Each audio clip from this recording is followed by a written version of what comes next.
Naaalala mo pa ba? Mabuhay!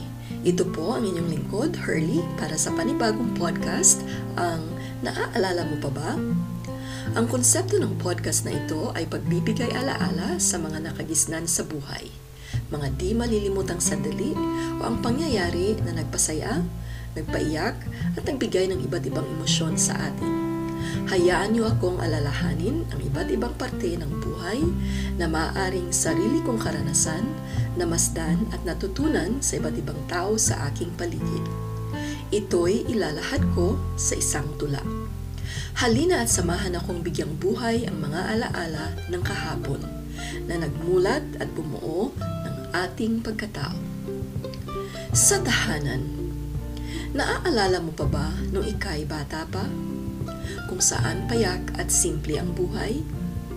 Naaalala mo pa ba ang unang turo ng iyong ama at ina, ni lolo at ni lola?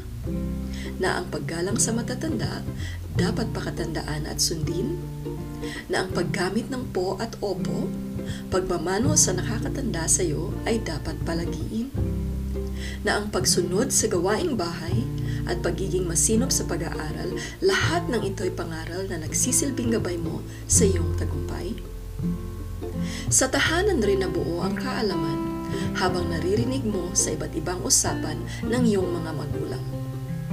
O di naman kaya, naaalala mo rin ng ika'y nahumaling sa radyo o telebisyon. Masundan lang ang paboritong istasyon o drama sa maghapon. Ito'y mga alaala, bagamat simple at payak, sagana naman sa istorya.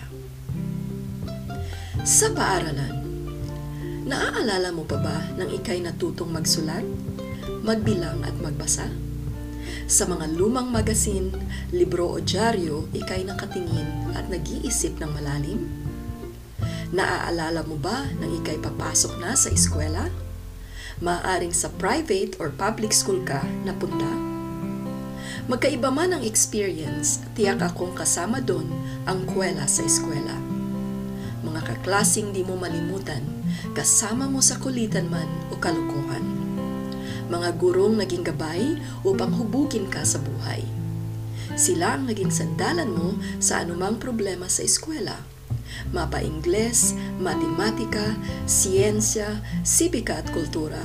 Isama mo na ang GMRC, extracurricular activities at oras ng recess. Ang mga kaklasing makukulit, pilit nangungopya kahit mali-mali na. Buhay estudyante nga naman, kay sarap lang balikan ang mga nakaraan. Sa simbahan, naaalala mo pa nang ika'y unang pumasok ng simbahan? Anumang relihiyon, iisang hikaing mahikayat ka sa panalangin at kabutihan. Mabigyan ng magagandang asal at mga mabubuting habilin. Upang mas lalong mapagtibay ang pananalig sa Diyos, matutunan ang pakikipagkapwa at nang mapanatili ang magagandang ugali na babaunin mo sa iyong pagtanda. Harinaway nagpatuloy ang iyong pananampalataya, anuman ang iyong narating sa buhay. Ang alaala ng kabutihan naway maging sandigan magpakailan paman.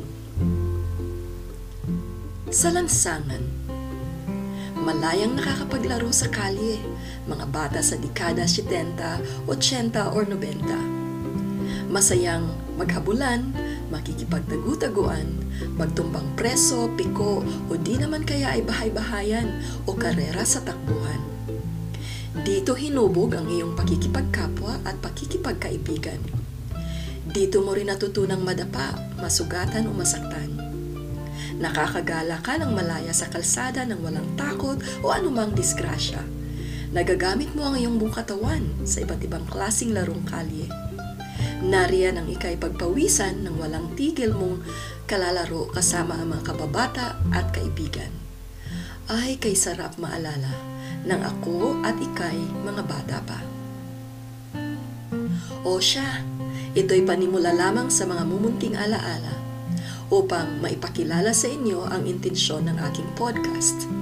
Isang pagbabalik tanaw sa paraang patula upang makapagbigay inspirasyon sa miminsan nating panahon.